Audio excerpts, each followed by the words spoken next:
dari pemaparan Miss Lili Pratiwi sebagai CGP Angkatan 7 Kota Binjai. Di sini Miss Lili akan memaparkan tentang budaya positif dari modul 1.4, di mana pada pemaparan yang dijabarkan oleh Miss Lili bisa menambah pengetahuan bagi kita semua. Tapi sebelum itu, marilah kita berdoa menurut agama dan kepercayaan kita masing-masing. Semoga nantinya apa yang disampaikan Miss Lili bisa menjadi berkah dan menambah ilmu pengetahuan bagi kita semua. Baiklah, kita berdoa menurut agama Islam. Berdoa dimulai. Berdoa selesai. Dengan ini saya mempersilakan Miss Lili Pratiwi untuk memaparkan dari penjabaran modul 1.4 budaya positif. Kepada Miss Lili saya persilakan. Terima kasih kepada Mas Ida yang sudah membuka presentasi saya hari ini. Baik, saya akan langsung masuk pada materi kita hari ini, yaitu tentang budaya positif. Sebelum saya masuk dan membahas lebih dalam tentang budaya positif, saya ingin bertanya kepada rekan-rekan sejawat sekalian. Jika saya mengatakan tentang budaya positif, apa yang akan timbul atau ada di pikiran rekan-rekan sejawat sekalian? Boleh bantu jawab? Ketika kita mendengar budaya positif dalam lingkup sekolah, kelas, dan proses pembelajaran, apa yang akan timbul di dalam pikiran kita tentang budaya positif? Dalam beretika. Baik, terima kasih Miss Ida. Dalam beretika, jadi mengarah ke sesuatu yang positif. Ada jawaban lain?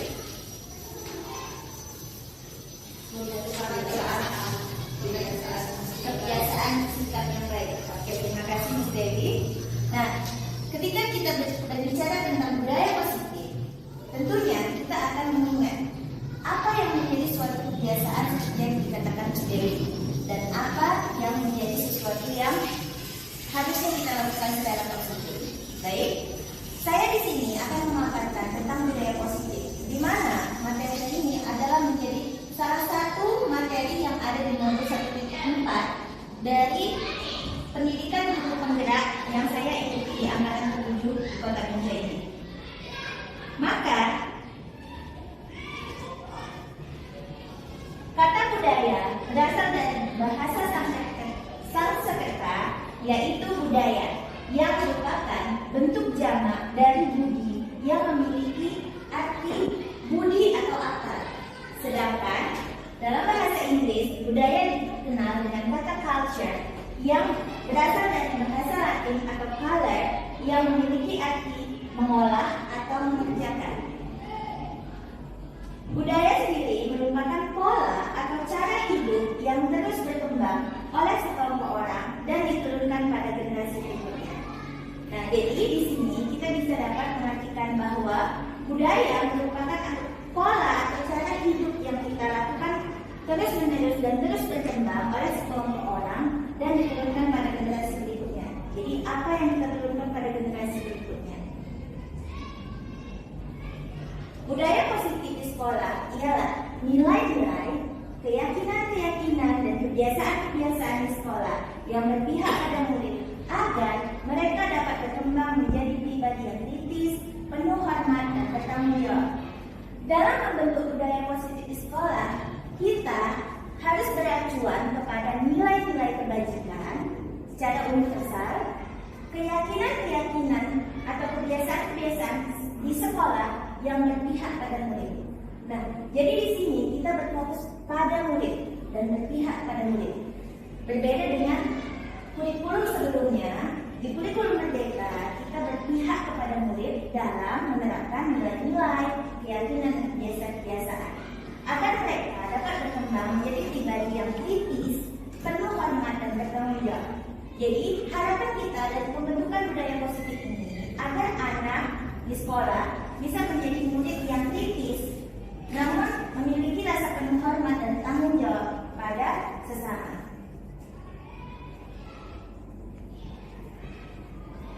Konsep-konsep kunci dalam budaya positif. Ada beberapa konsep kunci dalam budaya positif yang ada di modul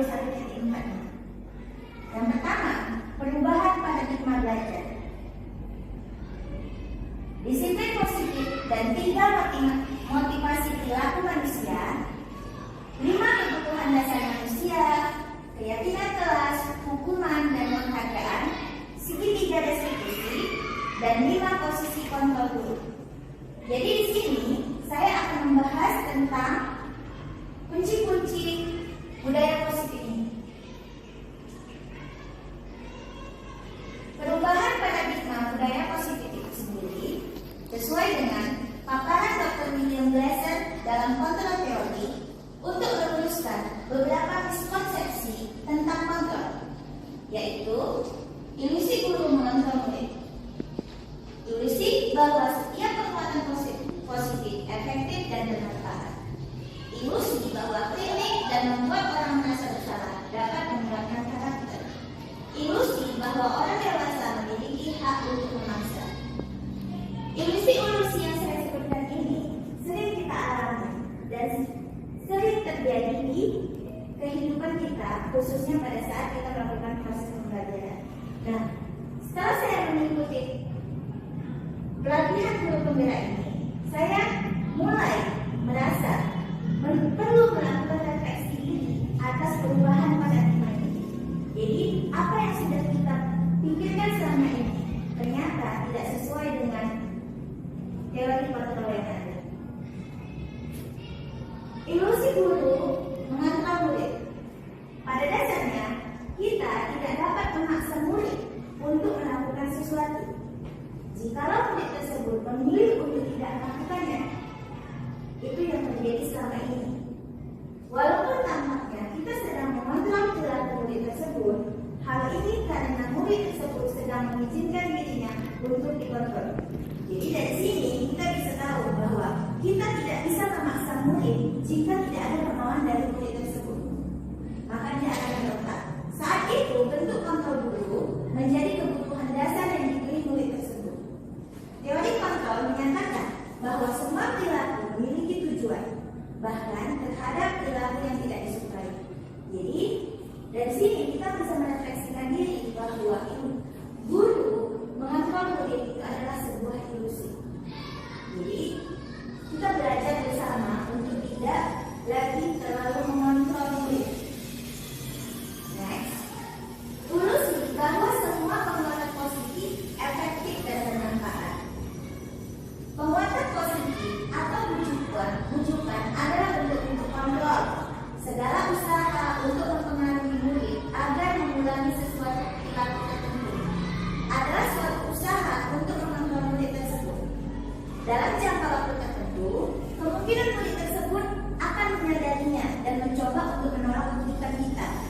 Atau bisa jadi murid tersebut menjadi tergantung pada pendapat sang guru untuk berusaha. Nah, jadi selama ini kita berpikir bahwa penguatan positif itu sangat efektif dan bermanfaat. Namun itu menjadikan murid menjadi merasa ketergantungan. Ilusi bahwa kritik dan membuat orang lain merasa bersalah dapat menguatkan karakter. Selama ini kita selalu berpikir saat kita menyalahkan anak, kita akan membuat anak tersebut merasa bersalah. Lalu kita mencoba merubah karakter anak tersebut dengan apa yang mau kita bentuk. Lalu kita anggap itu dapat menguatkan karakter anak. Jadi menggunakan karakter dan rasa bersalah, menggunakan kritik dan rasa bersalah untuk mengontrol murid menuju pada identitas gagal, mereka belajar untuk merasa buruk tentang diri mereka. Mereka mengembangkan dialog diri yang negatif, tentunya di dalam diri mereka. Kadang-kadang sulit bagi guru untuk mengidentifikasi bahwa mereka melakukan perilaku ini, karena seringkali guru cukup menggunakan suara halus untuk menyampaikan pesan negatif. Terkadang kita tidak bisa mengontrol diri kita untuk menyampaikan pesan-pesan kepada murid. Ilusi bahwa orang dewasa memiliki hak untuk memaksa. Ya, sejauh ini kita bisa mengatakan bahwa orang dewasa berhak memaksa anak-anak, khususnya guru memaksa murid. Namun, banyak orang dewasa yang percaya bahwa mereka memiliki tanggung jawab untuk membuat murid-murid berbuat hal-hal tertentu. Apapun yang dilakukan dapat diterima selama ada sebuah pengajuan berdasarkan sebuah pengumpulan kinerja.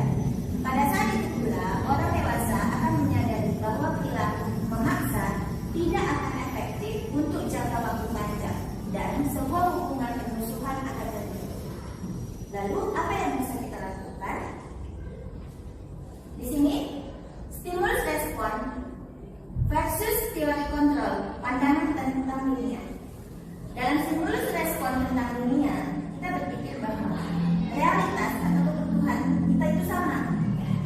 Sedangkan di teori kontrol tentang dunia, realitas atau kebutuhan kita berbeda. Ya, setiap orang memiliki kebutuhannya masing-masing. Lalu semua orang melihat hal yang sama. Nyatanya, setiap orang memiliki gambaran yang berbeda. Kita mencoba mengubah orang agar berpandangan sama dengan kita.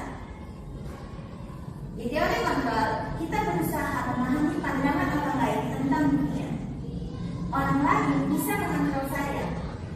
Semua perilaku memiliki tujuan, dan saya bisa mengontrol orang lain.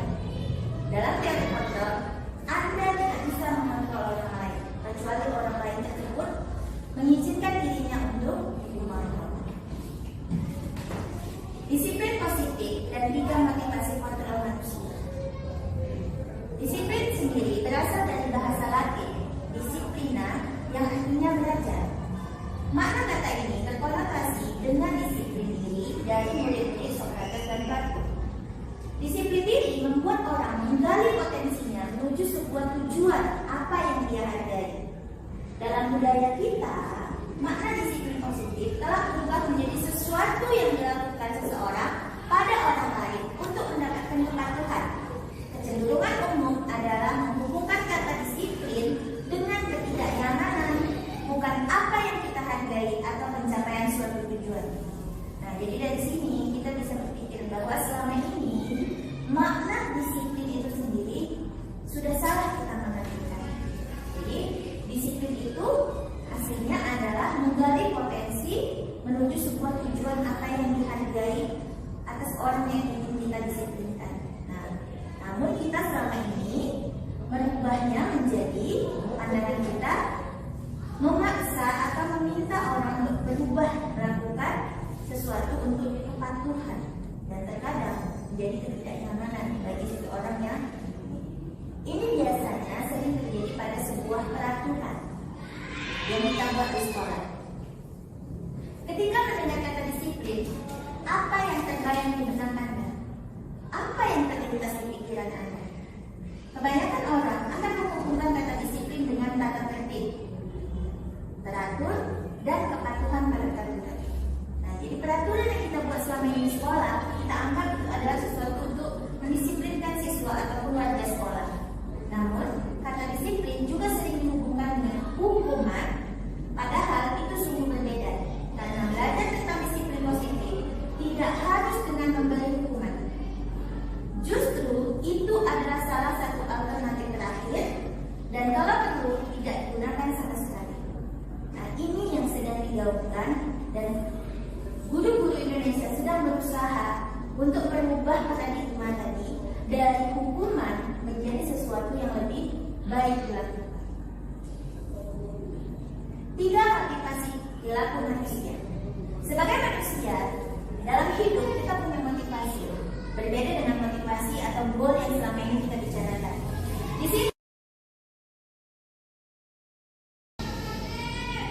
sebagai manusia, kita memiliki 3 motivasi perilaku manusia yang mendasari manusia tersebut melakukan suatu perilaku. Yang pertama, untuk menghindari ketidaknyamanan atau hukuman. Yang kedua, untuk mendapatkan imbalan dan penghargaan dari orang lain. Yang ketiga, untuk menjadi orang yang mereka inginkan dan menghargai diri sendiri dengan nilai-nilai yang mereka percaya.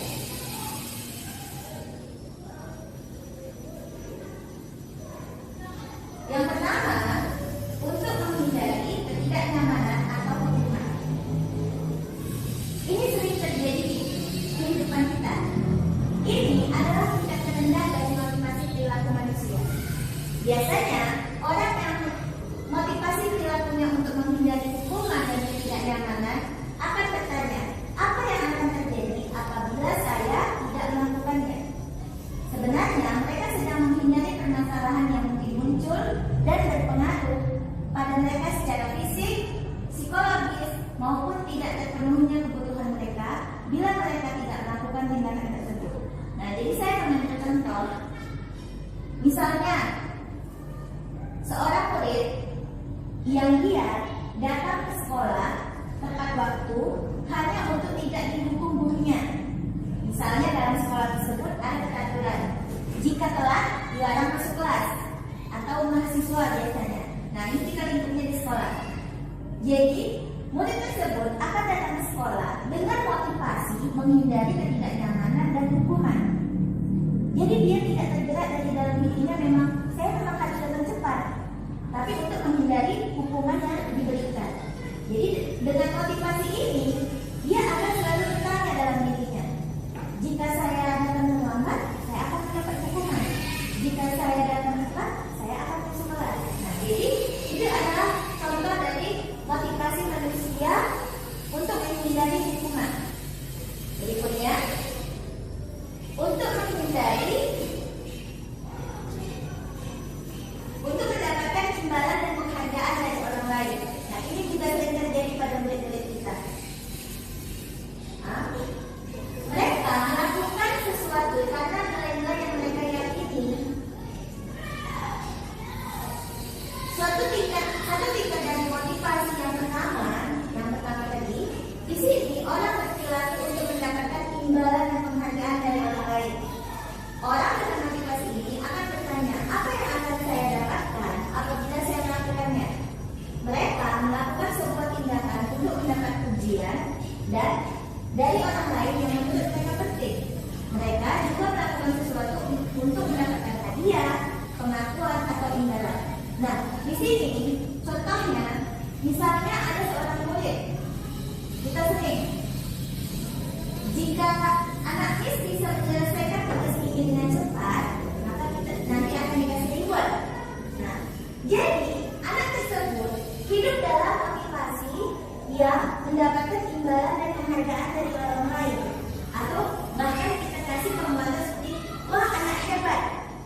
Selama ini kita menganggap itu adalah hal yang baik. Nah, ternyata setelah belajar di modul ini, saya lebih merefleksikan diri. Oh, ternyata yang saya lakukan selama ini tidak tepat. Nah, jadi anak yang kita beri motivasi untuk mendapatkan imbalan, dia akan terus berpikir, jika saya melakukan hal ini dengan benar, saya akan mendapat imbalan dan saya akan mendapat pengakuan dari guru bahwa saya hebat, bahwa saya kuat. Nah, jadi apa sih seharusnya yang kita lakukan untuk memotivasi mereka lebih baik? Ini adalah motivasi yang menurut saya paling tepat untuk menjadi orang yang mereka inginkan dan menghargai diri sendiri dengan nilai-nilai yang mereka percaya. Nah, di sini mereka melakukan sesuatu karena nilai-nilai yang mereka yakini. Apa sih nilai-nilai yang tidak dihargai? Misalnya, dia menginginkan dirinya memiliki nilai disiplin. Bukan karena imbalan, bukan karena takut hukuman, tapi dia ingin membuktikan pada dirinya bahwa dia ingin menjadi orang yang disiplin. Dan mereka melakukannya karena ingin menjadi orang yang melakukan nilai-nilai yang mereka yakini tersebut.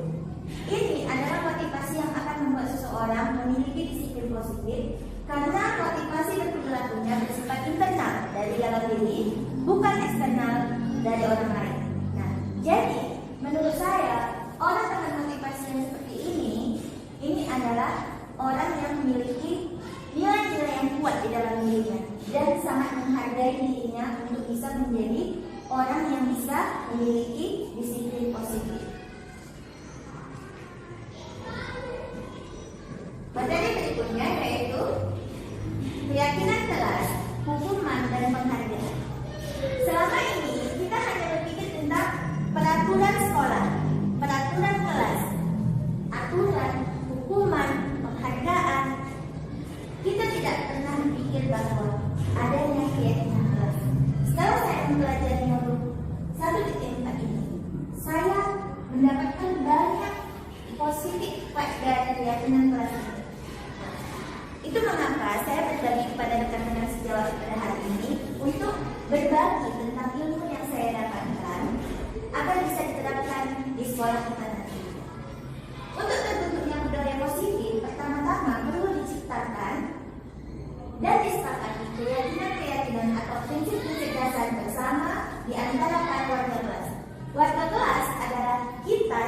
guru dan murid. Disebut panduan kelas. Lalu keyakinan-keyakinan kelas yang kita buat yaitu dengan menggunakan diskusi atau kesepakatan. Jadi bersifat bersama dengan curah pendapat atas persetujuan bersama, bukan hanya satu pihak, satu arah, guru yang menentukan peraturan, murid harus mengikuti peraturan dan mematuhinya, namun kita mengacu pada nilai-nilai kebajikan dalam membuat keyakinan-keyakinan tersebut. Keyakinan yaitu nilai-nilai kebajikan atau prinsip-prinsip universal yang disepakati bersama secara universal, lepas dari latar belakang suku, negara, bahasa maupun agama. Menurut Konsen 1998, suatu keyakinan kelas akan lebih memotivasi seseorang dari dalam atau memotivasi secara intrinsik. Ya, setelah mempelajari modul ini, saya sangat yakin bahwa keyakinan kelas itu lebih baik daripada peraturan yang selama ini kita terapkan kepada anak-anak di sekolah. Karena nilai-nilai kebajikan ini lebih masuk. Apa sih nilai-nilai kebajikan universal itu? Contohnya kebersihan, saling menghargai, kejujuran, keselamatan. Dari nilai-nilai kebajikan ini kita bisa kembangkan ke anak-anak, khususnya kita di ranah yang memang masih anak TK. Jadi kita bisa menggali critical thinking mereka tentang apa yang seharusnya kita yakini di kelas kita tentang keyakinan-keyakinan ini, agar nantinya anak-anak tersebut mempunyai motivasi dari dalam dirinya untuk menjalankan keyakinan-keyakinan kelas ini. Mengapa keyakinan kelas? Mengapa tidak keyakinan kelas saja? Mengapa adanya keyakinan kelas penting untuk terbentuknya sebuah budaya positif? Dan bagaimana mewujudkan sebuah keyakinan kelas yang efektif? Suatu keyakinan akan lebih memotivasi dari dalam atau memotivasi secara intrinsik. Seseorang akan lebih tergerak dan bersemangat untuk menjalankan keyakinannya daripada hanya sekedar mengikuti serangkaian peraturan. Sejauh ini mungkin teman-teman sejawat juga merasakan dalam kita membuat peraturan dan banyak anak yang melanggar peraturan, kita akan merasa marah dan memberikan hukuman. Namun selama ini kita salah. Kita sebaiknya membuat keyakinan yang kita sepakati bersama, dan setelah kita sepakati bersama, pada saat mereka melanggarnya, kita bisa mengingatkan kembali kepada mereka apa yang sudah kita yakini selama ini. Nah, kenapa kamu melanggar? Itu juga ada kaitannya dengan materi berikut. Jadi, hukuman bersifat tidak terencana dan tiba-tiba. Hukuman bersifat satu arah, hanya dari pemberi hukuman, dari pihak guru yang memberikan, dan murid hanya menerima suatu hukuman tanpa suatu diskusi atau pengarahan dari pihak guru, baik sebelum dan sesudahnya. Jadi biasanya kita seperti itu ya kan teman-teman. Saat kita memberi hukuman, kita tidak bertanya pada murid, kita langsung memberi hukuman dan tidak memberi pengarahan atau melakukan diskusi kepada murid itu sebelum kita memberikan hukuman dan sesudahnya.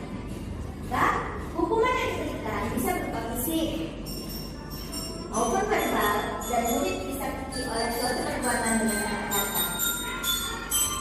Hukuman dalam bentuk sanksi atau konsekuensi sudah terencana atau sudah disepakati. Nah, jadi hukuman juga ada dalam bentuk sanksi atau sering disebut konsekuensi. Konsekuensi ini masuk dalam tahap yang lebih baik daripada hukuman. Kalau konsekuensi hampir mirip sama keyakinan, karena pada saat kita memberikan konsekuensi itu ada pertimbangannya. Alvin Cohn, Prince by Reward 1993, wawancara ASCE Annual Conference Maret 1995, mengemukakan baik penghargaan maupun hukuman adalah cara-cara mengontrol perilaku seseorang yang menghancurkan potensi untuk pembelajaran yang sesungguhnya. Cohn selanjutnya juga mengemukakan beberapa alasan mengapa penghargaan justru sama seperti menghukum seseorang. Kenapa penghargaan dibilang menghukum seseorang? Karena penghargaan memiliki pengaruh jangka pendek dan jangka panjang. Penghargaan berlaku untuk mendapatkan seseorang melakukan sesuatu dalam jangka waktu pendek. Jika kita menggunakan penghargaan lagi dan lagi, maka orang tersebut akan bergantung pada penghargaan yang diberikan, serta kehilangan motivasi dari dalam. Jika kita mendapatkan penghargaan untuk melakukan sesuatu yang baik, maka selain kita senantiasa berharap mendapat penghargaan itu lagi, kita pun menjadi tidak menyadari tindakan baik yang kita lakukan. Ini juga sering kita lakukan pada anak-anak kita. Misalnya, kita memberikan hadiah atau kita memberikan ranking atau juara.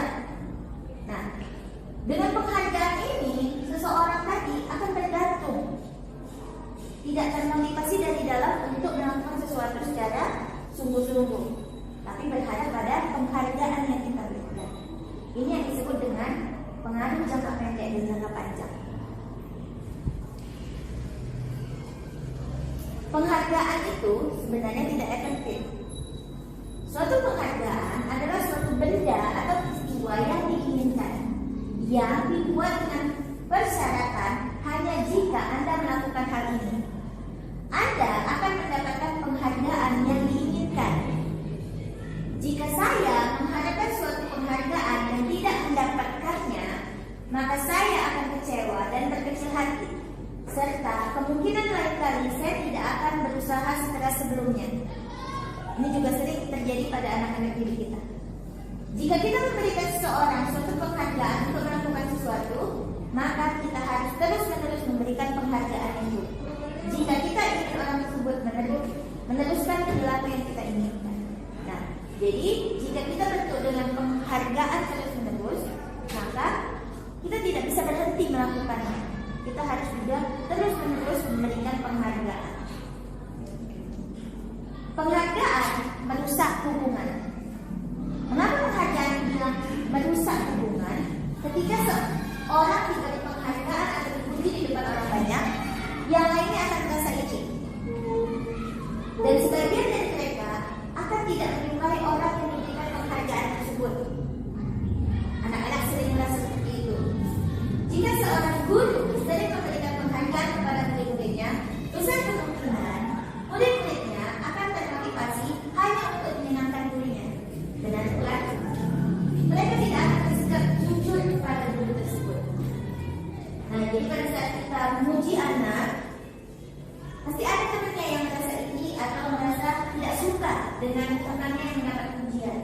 Nah, disinilah katakan penghargaan akan menciptakan persaingan di dalam kelas, dan persaingan akan menciptakan kecemasan.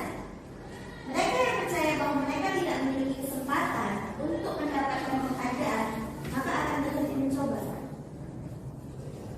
Jadi, khususnya untuk anak-anak ini, penghargaan yang kita anggap baik ternyata berdampak buruk buat anak-anak. Pembentukan keyakinan kelas. Nah, tadi sudah saya singgung di depan, yaitu tentang pembentukan keyakinan kelas. Nah, keyakinan kelas itu bersifat lebih abstrak daripada peraturan yang memiliki isi dan konkret. Keyakinan kelas berupa pernyataan-pernyataan universal. Pernyataan keyakinan kelas senantiasa dibuat dalam bentuk positif. Nah, kalau kita sering mendengar peraturan dilarang bla bla bla bla. Nah, itu adalah kalimat yang yakin. Di keyakinan kelas kita memiliki dalam barutan kalimat positif. Keyakinan kelas hendaknya tidak terlalu banyak, sehingga mudah diingat dan dipahami oleh semua warga kelas. Keyakinan kelas sebaiknya sesuatu yang dapat diterapkan di lingkungan tersebut. Semua warga kelas hendaknya ikut berkontribusi dalam pembuatan keyakinan kelas lewat kegiatan diskusi. Kalau untuk jenjang SD, SMP dan lebih tinggi lagi, itu biasanya mereka menggunakan curah pendapat diskusi. Jadi anak diajak berpikir kritis. Apa sih keyakinan kelas yang mau kita bentuk? Nah, lalu mereka menuliskannya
kegiatan tanda setuju anak-anak akan keyakinan kelas itu dengan menggunakan stiker jempol.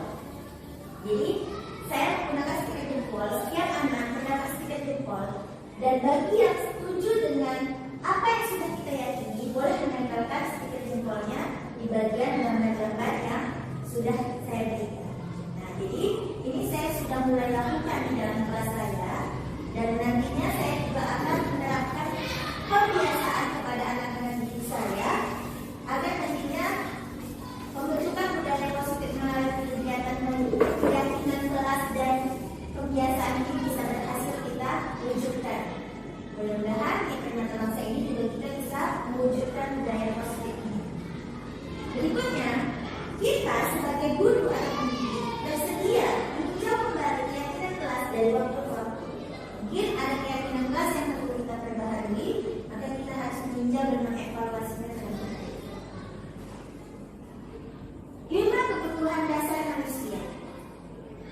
Sebagai manusia, jadi kita punya motivasi. Lalu kita juga punya kebutuhan dasar. Apa saja sih kebutuhan dasar manusia itu? Yang pertama, kebutuhan bertahan hidup. Yang kedua, cinta dan kasih sayang. Yang ketiga, penguasaan atau kebutuhan kemampuan atas kemampuan. Yang keempat, kebebasan atau kebutuhan akan pilihan. Yang kelima, kesenangan, kebutuhan untuk merasa senang. Kebutuhan bertahan hidup yaitu bersifat psikologis. Nah, jadi kebutuhan bertahan hidup adalah kebutuhan akan sesuatu yang bisa membuat kita bertahan hidup. Contohnya rumah, makanan, dan pakaian. Itu adalah kebutuhan kita sebagai manusia untuk tetap bertahan hidup dan mencari keselamatan. Lalu ini bisa kita kaitkan dan kita pikirkan kembali tentang anak-anak didik kita. Mereka sebagai anak-anak dan sebagai manusia juga memiliki kebutuhan ini. Terkadang kita sebagai guru lupa untuk memenuhi kebutuhan dasar anak didik kita akan 5 hal ini. Akan 5 kebutuhan dasar ini. Jadi yang kedua, kebutuhan cinta dan kasih sayang. Sebagai manusia kita butuh cinta dan kasih sayang. Kebutuhan ini adalah kebutuhan rasa sayang atau rasa perhatian dari orang sekitar kita. Di sekolah, seorang murid membutuhkan cinta dan kasih sayang dari seorang guru. Jadi kita sebagai guru bisa memberikan bentuk kasih sayang kita berupa pelukan, perhatian, yang nantinya dengan terpenuhinya cinta dan kasih sayang ini, maka akan membuat anak ini termotivasi lebih baik lagi dalam belajar. Penguasaan atau pengakuan atas kemampuan. Terkadang anak-anak membutuhkan kebutuhan ini untuk kita penuhi. Mereka bisa melakukan suatu pekerjaan, namun mereka butuh diakui untuk kita mengakui kemampuan yang diberikan. Nah, jadi saat kita menguatkan anak tersebut dengan memberikan pengakuan atas kemampuannya, maka itu akan memotivasi sangat untuk anak-anak itu. Yang keempat, kebebasan. Kebutuhan akan pilihan. Ini juga sering kita kaitkan dengan anak kita. Nah, pada saat kita memberikan kebutuhan akan pilihan, misalnya ada anak yang dia tidak suka belajarnya itu menonton di dalam kelas. Jadi kita juga harus berpikir kreatif tentang apa sih kebutuhan mereka. Kebebasan bukan arti kata kita membebaskan mereka untuk melakukan apa saja, namun kita memenuhi kebutuhan mereka akan pilihan. Kita bisa telusuri apa sih kebutuhan mereka. Mereka butuh belajar di luar. Kita bantu mereka untuk menggali ide-ide mereka agar mereka bisa merasakan kebutuhan kebebasan ini terpenuhi. Lalu kesenangan, kebutuhan untuk merasa senang. Apa yang menjadi kesenangan bagi seseorang ini baik untuk kita penuhi. Karena jika kita sudah memenuhi kebutuhan ini, maka baik psikis maupun fisik itu akan merasa tenang dan akan membantu seseorang dalam menjalani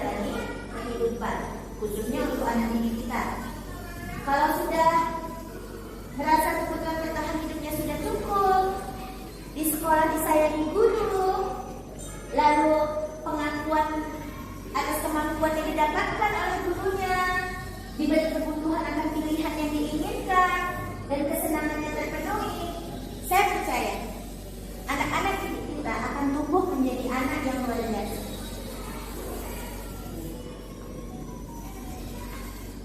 Posisi kontrol guru.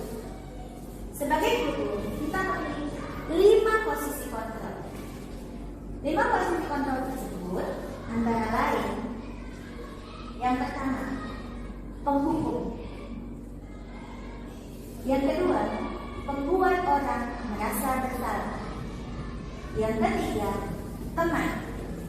Yang keempat, monitor atau pemantau. Yang kelima, manajer. Dari kelima posisi kontrol ini, mana posisi kontrol yang paling sering kita ambil? Boleh suaranya? Saya yakin kita menjawab, kita pernah mengambil posisi sebagai penghukum.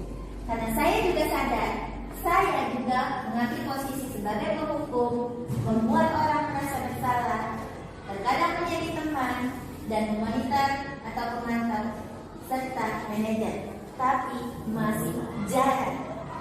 Nah, setelah mempelajari modul ini lebih dalam, saya merefleksikan diri saya untuk lebih mengambil posisi sebagai manajer atau di bagian teman.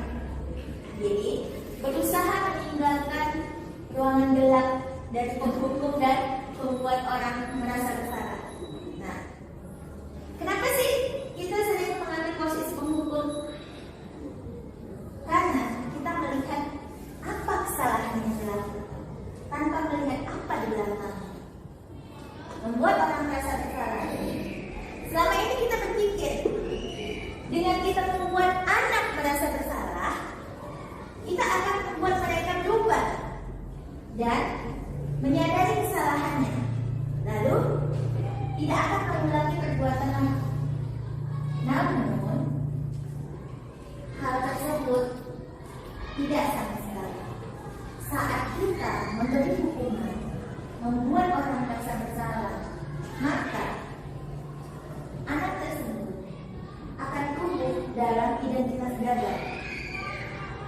Maka posisi yang baik kita ambil sebagai guru adalah sebagai teman, monitor atau pemantau, dan yang terbaik adalah posisi penghukum. Berikut ini adalah gambaran tentang posisi kontrol guru, penghukum, pembuat merasa bersalah, teman, pemantau, dan manajer. Di penghukum, guru akan berbuat menghardik, menyakiti, menyindir. Kita sering melakukannya mungkin selama ini. Atau guru berkata, kalau kamu tidak melakukannya, awas ya. Hasilnya, anak akan memberontak. Mungkin teman-teman sudah pernah merasakan anak akan memberontak atau menyalahkan orang lain serta berbohong pada saat kita memberi hukuman. Terkadang sering itu terjadi. Kita memberi hukuman, anak tersebut pasti untuk menghindari mendapatkan hukuman, dia pasti akan bilang, bukan saya miss, temannya. Padahal temannya tidak melakukan untuk menghindari hukuman tadi. Lalu kaitannya dengan dunia berkualitas, murid meletakkan guru di luar dunia berkualitas, maka kita akan dianggap sebagai, oh, ini guru yang suka menghukum. Nah, balik lagi flashback kita ke dunia kita pada saat masih kecil, saat kita masih sekolah. Jika ditanya sampai sekarang, guru yang paling kita ingat, pasti jawabannya dua. Guru yang paling perhatian pada kita dan guru yang paling sering menghukum kita. Benar bukan? Nah, maka dampak pada murid pada saat kita menjadi penghukum, yaitu murid akan mengulangi kesalahan demi kesalahan. Karena terkadang hukuman tadi tidak membuat murid cedera, lalu membuat merasa bersalah. Kita berceramah mengatakan, seharusnya kamu begini. Ibu kecewa dengan kamu.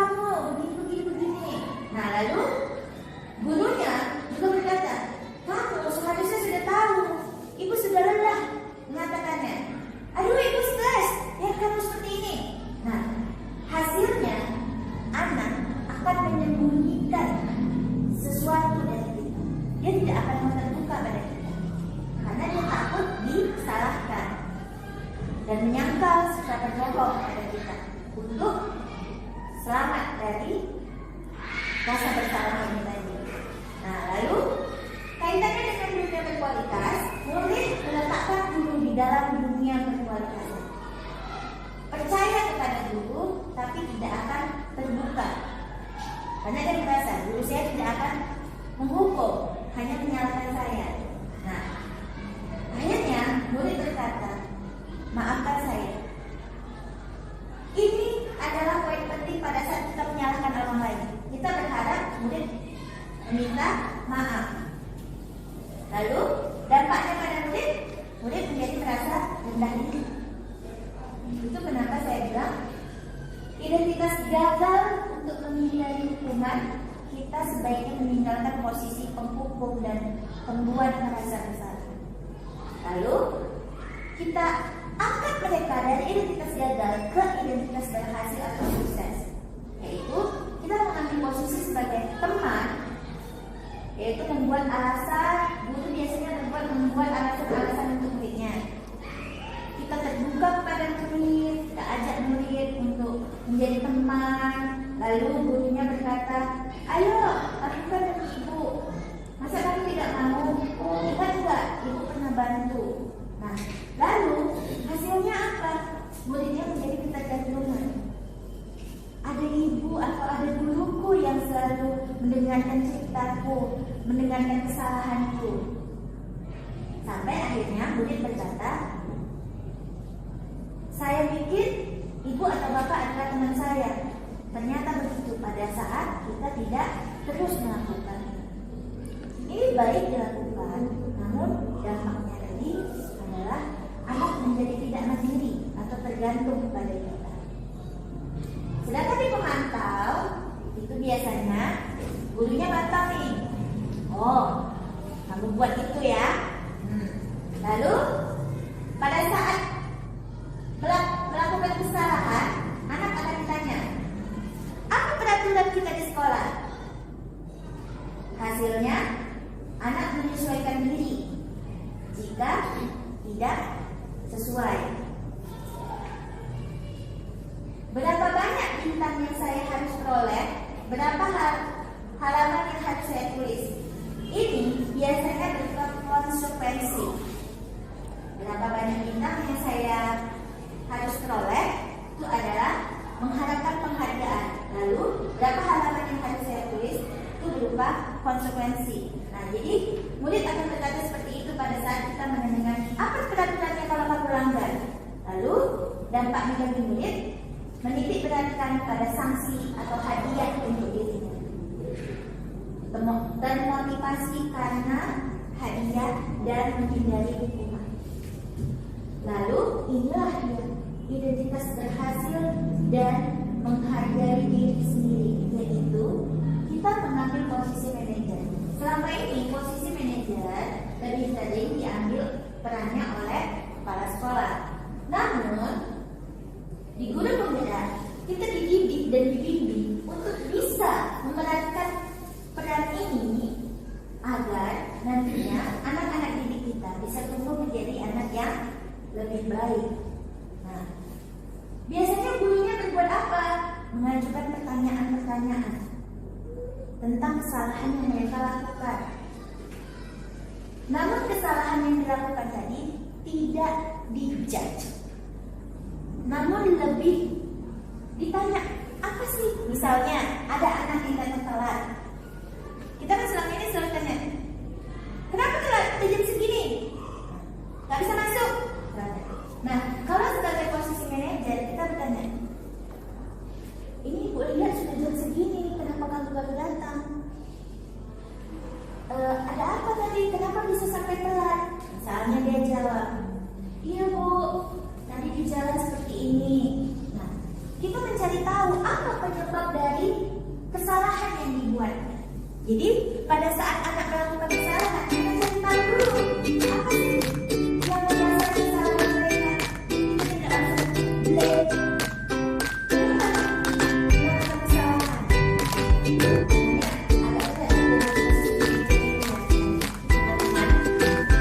Lalu gurunya berkata,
memberi solusi, tawaran solusi kepada anak.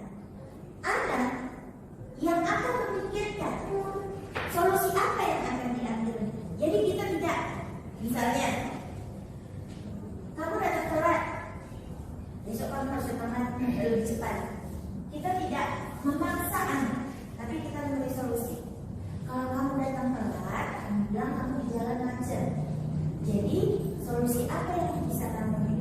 Apakah kamu bisa datang lebih cepat dari rumah, atau kamu pilih jalan lain? Nah, kita memberi solusi kepada anak, tawaran-tawaran solusi, sehingga anak bisa berpikir kreatif dan memutuskan apa sih yang harus saya lakukan ke depannya untuk memperbaiki kesalahan ini.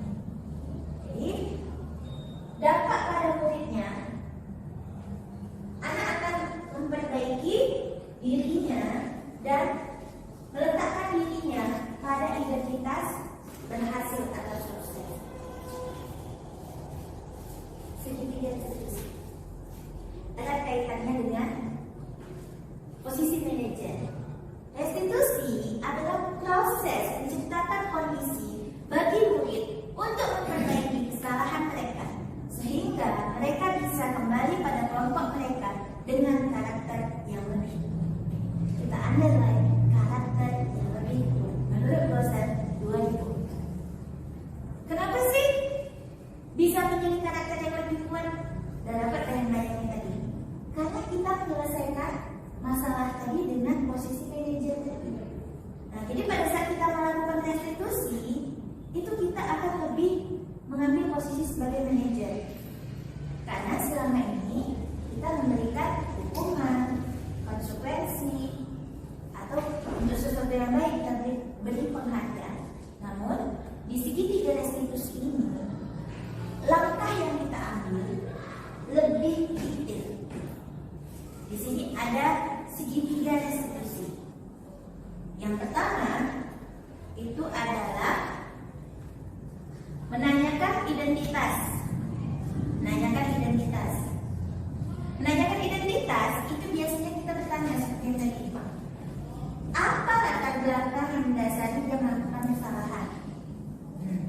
Menanyakan identitas, kita tanya apa sih sebetulnya yang membuat dia melakukan kesalahan tersebut. Lalu memvalidasi kesalahan. Nah, setelah kita tahu latar belakang kesalahannya itu, kita tanya apa sih keyakinan kelas kita. Dan di langkah yang terakhir itu kita menanyakan keyakinan. Solusi apa yang akan diambil ke depannya? Nah, saya juga sudah mempraktekkan segitiga restitusi ini kepada anak didik saya. Nah, pada saat mereka melakukan pembiasaan untuk cuci tangan, kadang ada anak yang tidak mau antri. Lalu selama ini kita hanya bilang antri nak, tunggu giliran. Yang nggak mau antri nanti nggak ikut konser. Esok hari anaknya akan mengulangi hal yang sama. Saya berusaha menerapkan segitiga restitusi kepada anak TK saya. Anak yang tidak mau mengikuti antrian dengan baik, saya akan coba panggil. Saya tanya, kenapa tadi Miss lihat kamu potong barisannya? Ada yang jawab, ya Miss, saya buru-buru, saya mau cepat. Lalu saya tanya kembali, kita sudah pada tahapan validasi kesalahan. Lalu kita tanya, kalau kamu tadi potong barisan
kedua adalah proses kolaboratif untuk mengajarkan murid untuk mencari solusi, untuk memecahkan masalah, dan membantu murid berpikir tentang orang seperti apa yang mereka inginkan dan bagaimana mereka memperlakukan orang lain. Nah, jadi pada saat anak yang mendapat restitusi, maka anak tersebut akan tahu bagaimana nantinya kalau dia memperlakukan orang lain. Restitusi membantu murid menjadi lebih memiliki tujuan, disiplin positif, dan memulihkan dirinya setelah berbuat salah. Penekanannya bukan pada bagaimana berperilaku untuk menyenangkan orang lain atau menghindari ketidaknyamanan, namun tujuannya adalah menjadi orang yang menghargai nilai-nilai kebajikan yang mereka percaya. Jadi dari nilai-nilai kebajikan yang sudah kita diskusikan pada anak sebelumnya akan benar-benar dihargai oleh anak. Jadi tujuan besar kita melakukan restitusi ini, anak menjadi lebih mandiri, percaya diri, lebih kritik dalam melakukan perubahan untuk dirinya. Ciri-ciri restitusi. Restitusi bukan untuk menebus kesalahan. Jadi kita bisa ingat ini, bukan untuk menebus kesalahan, namun untuk belajar dari kesalahan. Jadi kita mengajak anak untuk belajar dari kesalahan yang sudah mereka lakukan. Yang kedua, restitusi memperbaiki hubungan. Jadi selama ini kan kita melakukan anak melakukan kesalahan, kita kasih hukuman. Akhirnya menimbulkan hubungan yang tidak baik antara guru dan murid. Dengan restitusi itu akan memperbaiki hubungan guru dan murid, karena murid merasa lebih tenang. Restitusi adalah tawaran, bukan paksaan. Kita tidak memaksa anak untuk berikutnya kamu nanti seperti ini, berikutnya kamu seperti ini, tapi kita menawarkan apa yang bisa kamu lakukan untuk kedepannya. Restitusi menuntut untuk melihat ke dalam diri. Apa yang ada di dalam diri anak yang perlu diperbaikinya. Lalu, restitusi mencari kebutuhan dasar yang mendasari tindakan. Restitusi diri adalah cara yang paling baik. Saya setuju.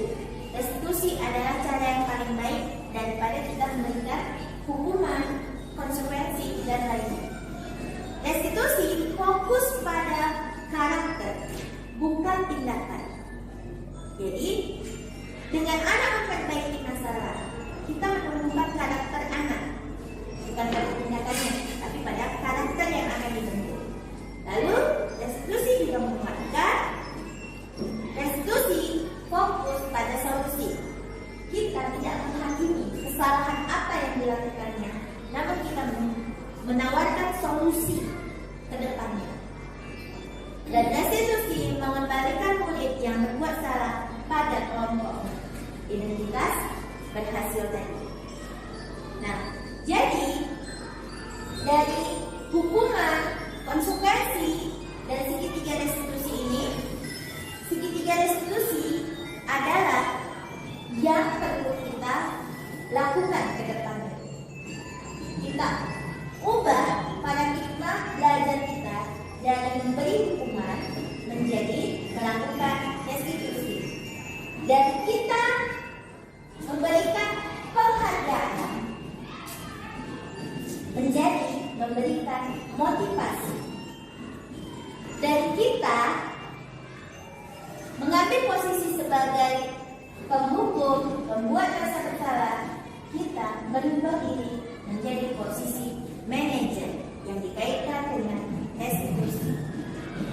Nah, dari semua ini adalah hal-hal atau konsep kunci yang dapat membantu kita dalam membentuk budaya positif di sekolah kita. Jadi, kedepannya kita bisa lebih mudah untuk membentuk budaya positif. Dan untuk anak TK, saya juga menambahkan selain menggunakan keyakinan kelas dan kebutuhan konsep-konsep kunci ini, kita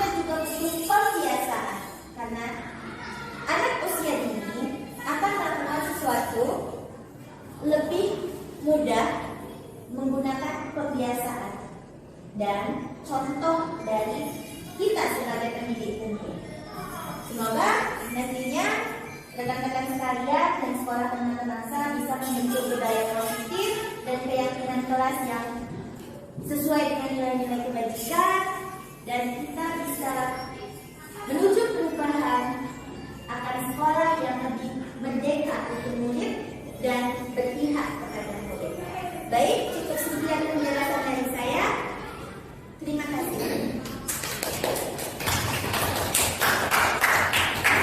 Baik, terima kasih Miss Lili. Bagaimana dengan rekan-rekan sekalian? Apakah sudah bangun?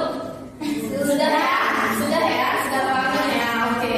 Jadi sebenarnya apa yang kita lakukan selama ini itu atas ketidaktahuan kita. Dengan begini kita sudah menjadi lebih tahu dan diri kita memulai untuk merubah. Gitu. Seperti yang disampaikan oleh Miss Lili tadi, dalam pelaksanaan budaya positif itu terdapat kunci-kunci. Di antaranya adalah perubahan paradigma belajar. Apa aja itu perubahan paradigma belajar? Di antaranya ada disiplin positif, 5 kebutuhan dasar manusia, restitusi, motivasi perilaku manusia, keyakinan kelas, dan segitiga restitusi. Sudah ya, sudah bangun ya, sudah paham ya, di mana kita menempatkan diri kita sebagai guru, khususnya guru TK, tentang selama ini apa yang sudah kita buat kepada anak-anak murid kita dengan 5 posisi kontrol tersebut. Kemudian kita berubah dengan secara tidak langsung berubah menjadi sambil kita tidak, kita perlahan kita merubah paradigma pembelajaran kita menjadi posisi kontrol sebagai seorang manajer. Sampai di sini ada yang ingin dipertanyakan atas pemaparan yang disampaikan oleh Miss Lili?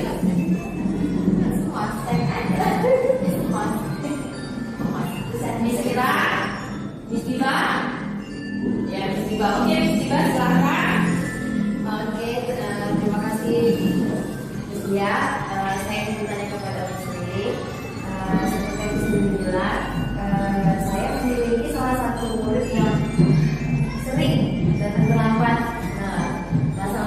Selama ini saya salah jadi belum sekalinya gitu. Saya juga udah coba bertanya kepada anak. Alasannya itu selalu anaknya nggak bisa bangun cepat, atau dia alasannya mama yang dandannya lama. Nah, kalau sudah seperti itu, kira-kira saya harus seperti apa gitu? Apakah memang saya harus cari solusi lain lagi untuk si anak, atau ya udah membiarkan memang dengan kebiasaan dia bangunnya lama, atau membiarkan mamanya dandan lama? Oke, saya kira terima kasih. Oke, Miss Lili cukup jelas ya dari masalah murid yang dipaparkan oleh Miss Diba, anak yang datang terlambat dengan alasan mama yang dandan terlalu lama, kemudian anak yang bangun terlambat dan alasan yang sebagainya. Bagaimana kita sebagai seorang guru menyikapi atau dengan posisi kontrol seperti apa kita seharusnya, karena itu berkoneksi dengan kebutuhan dasar manusia. Baik, di sini kami persilakan untuk memberikan solusi atas permasalahan yang disampaikan Miss Diba. Terima kasih. Ya, untuk pertanyaan Miss Diba. Ya, mungkin selama ini kita secara tidak sadar kita sebenarnya sudah melakukan restitusi. Namun tahapannya belum lengkap. Kita masih bertanya apa yang mendasari anak-anak tersebut melakukan kesalahan. Namun kita sudah belum pada dan menanyakan keyakinan, karena selama ini kita hanya mengikuti aturan atau peraturan. Nah, jadi di sini kedepannya kita berusaha untuk membentuk keyakinan kelas di kelas kita dulu masing-masing. Nanti baru kita ruangnya lebih besar ke wilayah warga sekolah. Nah, setelah anak tadi kita ajak diskusi tentang keyakinan kelas, ini karena kita anak TK, bisa nih kita infokan sama orang tuanya. Misalnya kita ajak meeting orang tuanya. Ini apa keyakinan kelas yang sudah kita bentuk di kelas ini. Nah, jadi saya harap orang tua bisa support anak-anak dalam mencapai keyakinan kelas yang kita bentuk.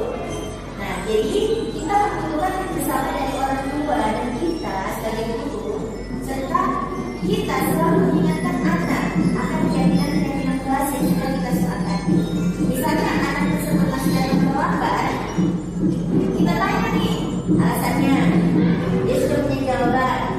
Kita validasi tindakannya. Kira-kira kalau seperti ini terus, nanti ke depannya gimana? Mungkin anak akan bilang, ya Miss, ketinggalan pelajaran, jadi nggak bisa dengan Miss nyanyi, misalnya gitu. Atau nggak bisa jawab pertanyaan pembuka, pemantik. Nah, jadi setelah tahapan yang kedua, kita masuk pada tahapan yang akhir. Nah, jadi berikutnya, kamu mau terus seperti ini atau bagaimana? Nanti dia berpikir tuh, mungkin karena anak-anak dia tidak bisa langsung mengambil keputusan. Dia bilang mamanya di rumah, "Ma, kata Miss kalau kita keputusan kedua, nanti ke depannya gimana?" Nah, jadi nanti mungkin mamanya bisa kasih solusi, atau mamanya mungkin merasa nih, oh iya, anaknya sudah mulai komplain tidak telat. Nah, terkadang kan mama-mama ini tersentuh karena anaknya tadi yang ngerengek atau meminta. Jadi mudah-mudahan nanti setelah kita melakukan 3 tahapan restitusi ini tadi ada perubahan ke depannya. Nah, kalau tidak ada perubahan juga, untuk jangan lelah mengambil posisi sebagai manajer itu tadi. Nah, terusnya dan ini menjadi PR buat kita. Kita sebagai guru hendaknya mengambil posisi sebagai manajer lagi. Perlahan kita bisa bersama. Nah, itu saja mungkin jawaban dari saya. Terima kasih, Miss Bibar.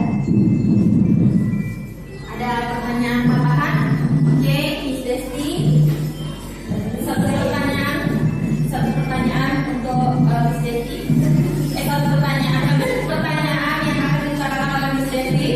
Seperti yang kata kami kan, Miss, dari dulu kan kebiasaan-kebiasaan seperti kamu harus jadi belajar, nanti kalau ada satu mau jadi ini, misalnya, Miss. Nah, seperti yang Sri bilang tadi kan memberi efek jangka pendek ya, Miss. Nah, saya mau tanya, Miss, gimana cara menunjukkan semangat baru kepada si anak tanpa kita harus memberi tahu kalau kamu buat kita mau kasih ini loh, gitu, Miss.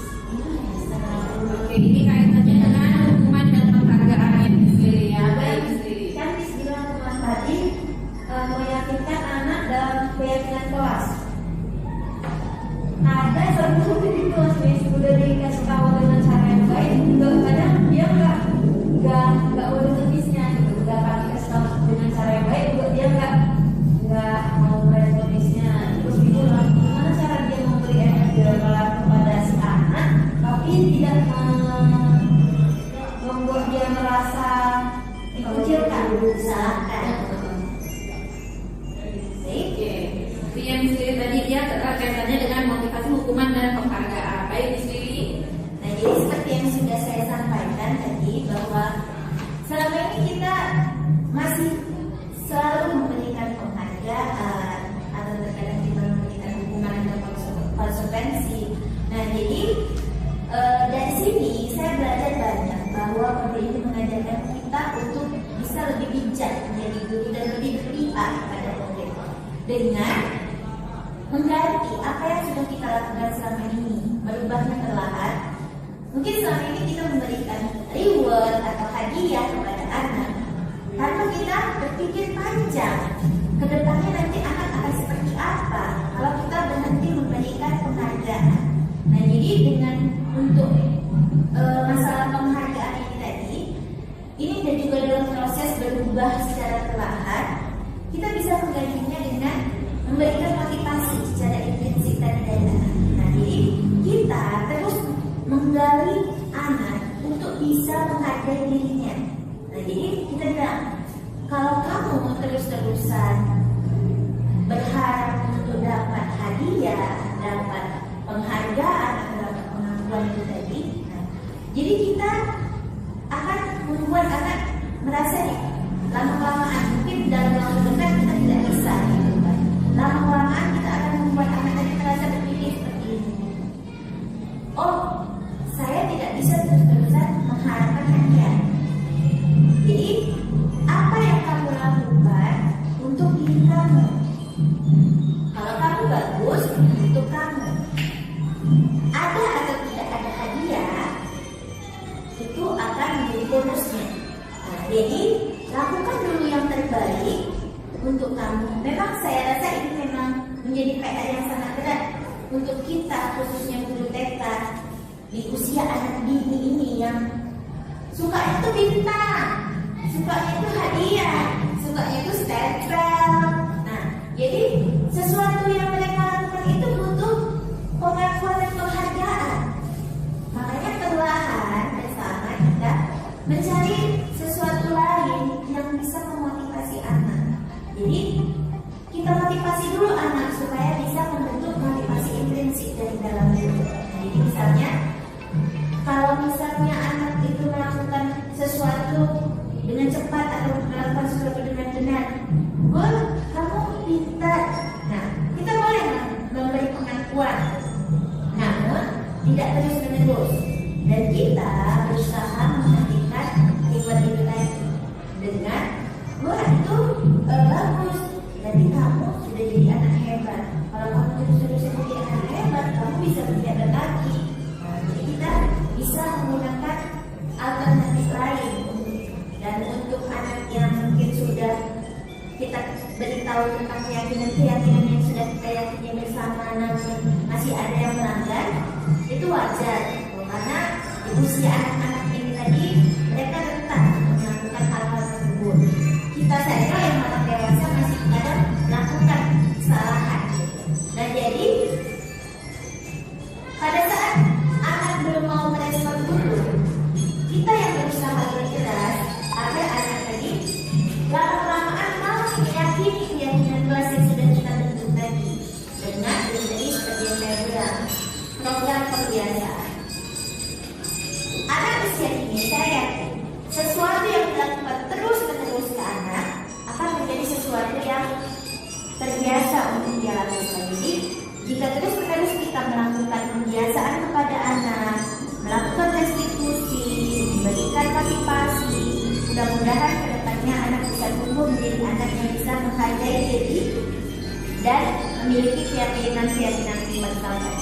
Terima kasih. Oke, baik, rekan saudara sekalian, mungkin cukup sampai di sini saja diskusi kita pada hari ini. Akan kita lanjutkan diskusi kita minggu depan oleh saya sebagai pemateri dalam diseminasi modul 1.4 budaya positif. Di sini saya ingin menyimpulkan dari apa yang telah dipaparkan oleh Miss Lily bahwa kunci atau konsep dasar dari budaya positif itu adanya perubahan paradigma belajar, kemudian disiplin positif, memahami kebutuhan dasar manusia, 5 kebutuhan dasar manusia, kemudian motivasi perilaku manusia, restitusi yaitu 5 posisi kontrol guru, keyakinan kelas dan segitiga restitusi. Untuk keyakinan kelas itu disepakati bersama di dalam kelas. Kemudian restitusi bukan untuk menegaskan bahwa anak itu bersalah, tetapi membantu anak untuk menemukan solusi atas permasalahan yang mereka hadapi. Dan restitusi segitiga restitusi ini tidak hanya berlaku kepada sesama murid, mungkin rekan-rekan juga bisa bersama dengan pasangan atau teman ketika ada ketidak misunderstanding dan miskomunikasi. Kemudian yang terakhir adalah kita sebagai seorang pendidik dituntut untuk memahami 5 kebutuhan dasar dari murid-murid, sehingga kita bisa menempatkan posisi diri kita di posisi kontrol seperti apa yang seharusnya. Baik, terima kasih atas kehadiran rekan-rekan sejawat hari ini. Sampai bertemu lagi minggu depan. Assalamualaikum warahmatullahi wabarakatuh.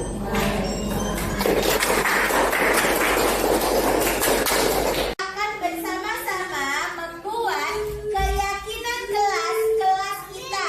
Jadi kita membuat keyakinan kelas bersama.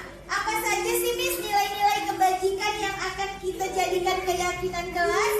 Yang pertama yaitu menjaga kebersihan. Menjaga kebersihan. Jadi kita harus buang sampah pada tempatnya, biar sekolah kita menjadi bersih. Lalu menghormati. Jadi anak Miss menghormati guru, dan orang yang lebih tua. Hadir tepat waktu ke sekolah. Kita datang at 7:30 and mengucapkan tolong dan terima kasih. Sabar menunggu giliran, menyapa guru dengan sopan. Say good morning, Miss. Kalau main kita tunggu giliran, gak boleh dorong teman. Lalu mendengarkan guru saat belajar, membantu teman dan guru, merapikan mainan setelah bermain, meminta maaf saat melakukan kesalahan, meminta izin saat permisi keluar kelas, lalu bermain dengan